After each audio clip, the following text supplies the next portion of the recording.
السلام علیکم ورحمۃ اللہ وبرکاتہ۔ نحمد و نصلی علی رسولہ الکریم، اما بعد فاعوذ باللہ من الشیطان الرجیم، بسم اللہ الرحمن الرحیم۔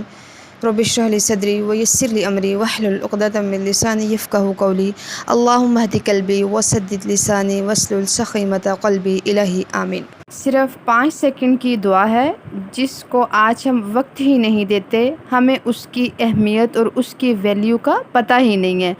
کاش آپ کو اور مجھے یہ بات سمجھ میں آ جائے کہ اگر میں کسی کو خوشی نہیں دے سکتی، اگر میں کسی کو خوشی نہیں دے سکتا تو غم بھی نہ دوں، اگر مسلمانوں کی دوسروں کی خیر خواہی اور ہمدردی نہیں کر سکتا تو اس کو تکلیف تو نہ دوں۔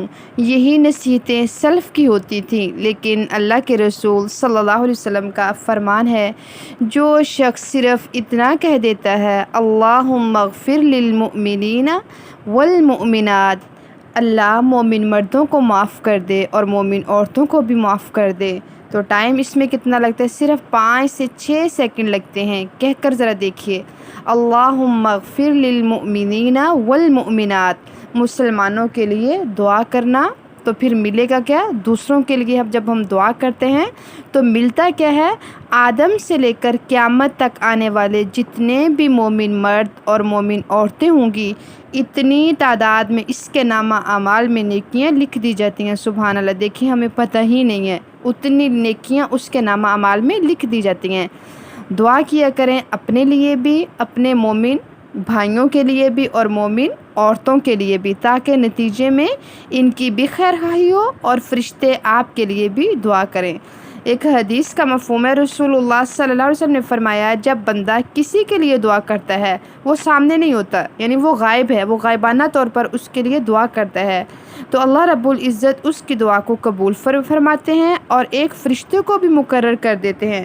وہ فرشتہ کیا کہتا ہے؟ آمین کہتا ہے، اور ساتھ یہ بھی کہتا ہے، اے اللہ آمین میں نے کہہ دی ہے کہ اس کی دعا قبول فرما، اور یہ دعا اس کے حق میں بھی قبول فرما۔ کس کے لیے؟ جو دعا کرنے والا ہے، جو دوسروں کے غیر موجودگی میں ان کے لیے دعا کرتا ہے تو فرشتے پھر ان کے حق میں دعا کرتے ہیں اور ان کے حق میں کیا ہے؟ آمین کہتے ہیں۔ تو اس لیے اپنی دعاؤں میں دوسروں کو یاد رکھیں۔